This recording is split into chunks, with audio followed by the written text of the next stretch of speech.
تاریخ میں کچھ لڑائیاں ایسی بھی لڑی گئی ہے جنہوں نے پوری دنیا کو تباہ کر کے رکھ دیا۔ ورلڈ وار 1 ایسی جنگ تھی جس میں یورپ سمیت ایشیا اور امریکہ نے بھی بھاگ لیا، اور اس وار کو لڑنے کے پیچھے کئی وجہ تھی، لیکن اس کا سب سے بڑا وجہ ایک گولی بنی، وہ گولی جس نے آسٹرو ہنگیرین کے ہونے والے راج کو ہمیشہ کے لیے گہری نیند میں سلا دیا۔ اس گولی نے اپنا ایسا اثر دکھایا کہ پوری یورپ کا نقشہ ہی بدل گیا، لیکن سوچنے والی بات یہ ہے کہ آخر کیسے گولی کے چلتے ہی پوری دنیا اس لڑائی میں شامل ہو گئی۔ At the outbreak of the First World War, the government is worried about sensitive information being leaked to the enemy. Over 13 lakh Indian soldiers served overseas for the British during the First World War. But when the Germans started sinking American ships and American merchant seamen's lives were being lost, then that really forced America's hand. Over 9 million soldiers and an unknown number of civilians lost their lives. Empires crumbled, revolution engulfed Russia, and America rose to become a dominant world power.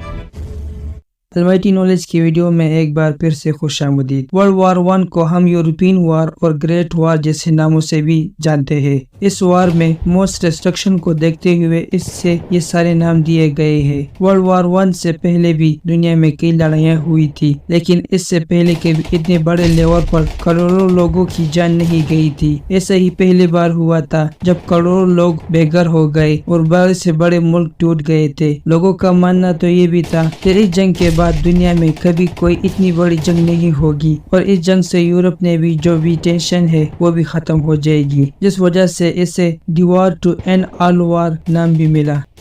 لیکن ایسا نہیں ہوا۔ World war 1 نے دنیا میں ایک اور جنگ کا بیج بو دیا۔ دراصل ورلڈ وار 1 میں ایک ایسی سپاہی کو گولی نہیں ماری گئی تھی، یہ سوچ کر کہ یہ پہلے ہی اتنا زخمی اور مر رہا ہے کہ یہ کیا کر لے گا۔ بے شک وہ اس وقت کچھ نہیں کر پایا، مگر چل کر وہی سپاہی دیا گولی ہٹلر کے نام سے جانا گیا، جس نے ورلڈ وار 2 کی شروعات کی۔ لیکن سوچنے والی بات یہ ہے کہ کیسے اس وار میں دنیا 2 گروپوں میں تقسیم ہو کر ایک خطرناک جنگ کرنے نکل پڑی، اور آخر کیسے اس لڑائی کے چلتے امریکہ سپر پاور بن گیا، اور آخر کیسے بڑے سے بڑے امپائر اس جنگ کے آخر میں بکھرنے کو مجبور ہو گئے۔ سب سے پہلے 1914 کے میپ پر ہم نظر ڈالتے ہیں، جہاں ایک طرف آپ کو آسٹریا ہنگری امپائر دیکھنے کو ملے گا، جو ایک وقت پر اتنا بڑا تھا کہ اس میں آج کا سلووینیا، کروشیا، بوسنیا، کوبینا، سربیا، رومانیا، یوکرین، سلوواکیا، قدرے قریب اور پبلک جیسے ملک آتے تھے، یہاں تک کہ پولینڈ کا کچھ حصہ اور ساتھ ہی اٹلی کا بھی پروونس 1918 سے پہلے اسی امپائر کا پارٹ تھا۔ 1914 میں آسٹریا ہنگری امپائر کا راجا، جس کا نام امپیریئر فرانس جوزف وین تھا، اس نے اپنے بڑھتی عمر کی وجہ سے اپنے بھائی کے بڑے بیٹے آرچڈیک فرانس فرڈینینڈ کو آسٹریا ہنگری کا ہونے والا راج مقرر کیا۔